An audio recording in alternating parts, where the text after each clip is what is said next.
Hi, I'm Steve Thomas. This is Cacophony. Let's dive into some great music. But first, a warning. Nostalgia isn't what it used to be. We're stepping into a world that never really existed.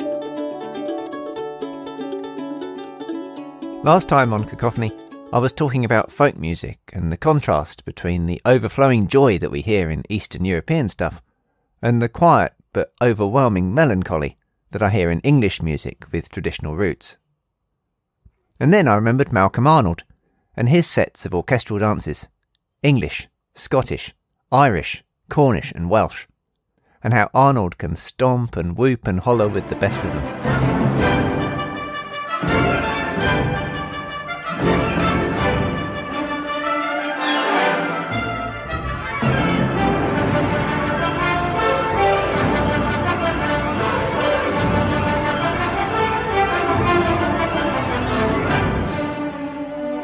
The English dances were written at the request of Malcolm Arnold's publisher, who wanted something like the Czech composer Antonín Dvořák's popular Slavonic dances. Arnold wrote the first set of 4 in 1950, and then another the following year because they were a big success. So there are 8, and they're all really short, and the whole thing amounts to less than 18 minutes, so we'll listen to all of them. Arnold was 30, and over the next decade he was at the height of popularity, and was, to use a grim classical music cliché, one of the most sought-after composers of his generation. Much loved for writing light music like this, and film scores for things like Bridge on the River Kwai, for which he'd win an Oscar and a Grammy, despite only having 10 days in which to write the music. Where plenty of English music has a sense of pastoral nostalgia for a time long past, the English dances seem to inhabit a world that never really even existed. The brief moment in the early 50s, when things like the Festival of Britain celebrated technological advances and seemingly limitless possibilities. It's music that you can imagine as the soundtrack to a newsreel film. One of those ones in early colour, where everything looks too bright and perhaps too cheerful. And this is bright, shiny music with a great sense of fun. And that huge sense of optimism suggests a world, a life that might be, rather than the one that is. The opening dance is actually quite mild in tone.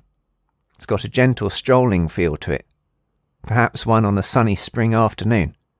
The kind I really hope is just around the corner. I'm looking forward to recording these without my thickest jumper on.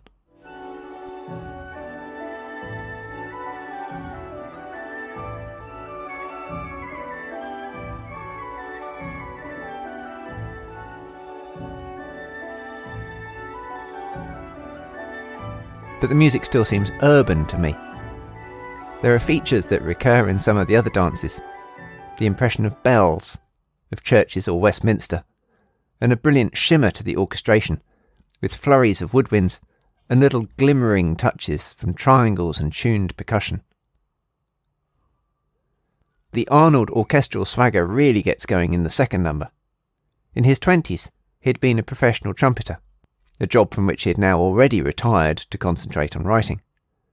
But his brass writing is fab, and huge fun to play. No one quite writes rollicking horns like Malcolm Arnold, but the whole orchestra gets in there with a slice of the action. In the quieter numbers, Arnold does give us a more rural feel. The music becomes wistful, and sounds a bit more like what one might expect from English folk music as I've described it.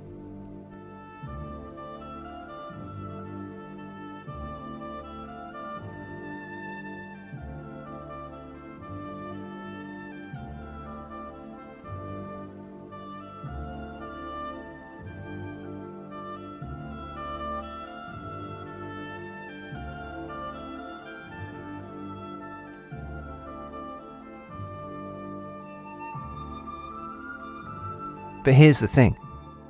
It's not folk music at all. It's all original. Like Dvořák had done, there are no actual folk tunes in this music. It's all feel, just the idea of it. So I guess my search for happy and genuine English folk music will continue. Because the dances as a whole are so short, these delicate, quiet moments of reflection are just that. passing moments of shade in an otherwise glorious Technicolor 1950s world of brilliance and delight.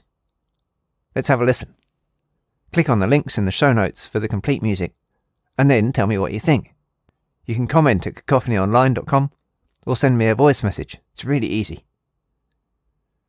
There are other things you can do by sharing the love or sharing some cash. Details in the show notes. I'm very grateful for anything you can do to help Cacophony survive and thrive.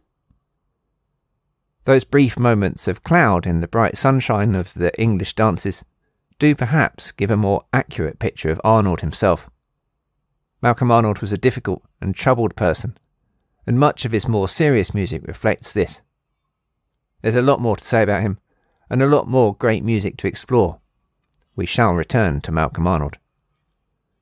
Come back for more next time, though not for music by him, and thanks for listening.